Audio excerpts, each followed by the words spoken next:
올해는 어떤 제도들이 신설되고 또 어떻게 변경됐는지 2017년 달라지는 부동산 세금 제도 지금 시작합니다.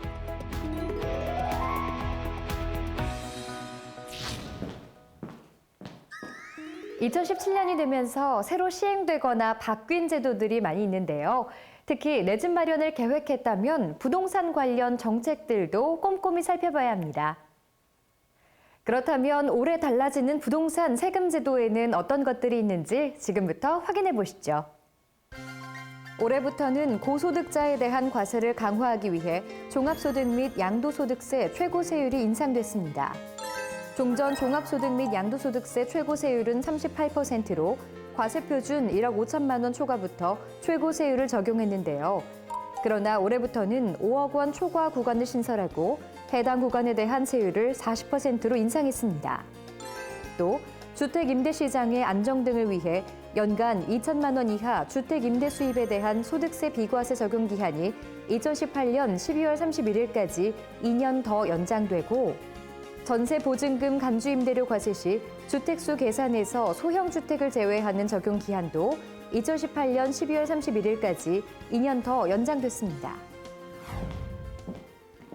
다만 전세보증금 간주 임대료 과세 시 주택수 계산에서 제외하는 소형 주택의 면적 기준이 축소됐는데요. 종전에는 전용 면적 85제곱미터 이하, 기준 시가 3억 원 이하면 주택수 계산에서 제외됐지만 올해부터는 전용 면적 60제곱미터 이하, 기준 시가 3억 원 이하여야 제외됩니다. 전세는 월세가 따로 없으므로 간주 임대료를 계산해 임대소득으로 보고 과세하는데요. 간주 임대료는 3주택 이상 보유자로 전세 보증금 합계가 3억 원을 넘을 경우 초과분의 60%에 대해 1.8%의 연이자율로 계산해서 종합소득에 합산해 과세합니다. 이와 함께 상속, 증여세, 자진신고세액에 대한 공제율도 축소됐는데요. 종전 상속세는 6개월 이내, 증여세는 3개월 이내 자진신고를 하면 산출세액의 10%를 공제해줬지만 올해부터는 7%로 줄어듭니다. 아울러 직접 거주하거나 경작하지 않는 농지나 임야, 나대지 등 비사업용 토지를 2017년 이후 양도할 경우 장기보유 특별공제 기산일을 종전 2016년 1월 1일에서 실제 취득일부터 보유기간을 기산하는 것으로 변경됐습니다.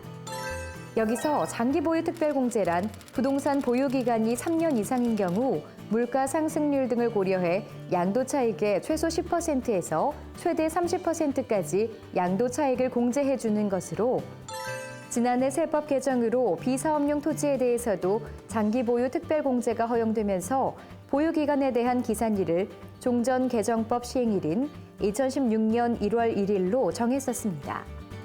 이 밖에도 지난해 11월 24일 발표된 8.25 가계부채 관리방안 후속 조치 및 보완 계획에 따라 올해 1월 1일부터 분양공고가 나오는 아파트 단지는 잔금 대출 시 주택담보대출의 여신심사 가이드라인이 적용돼 소득 증빙 자료로 원천징수 영수증 등 객관성이 입증된 자료를 제출해야 하며 잔금 대출도 이자와 원금을 처음부터 함께 갚아가는 비거치식 분할 상환을 원칙으로 하고 있습니다.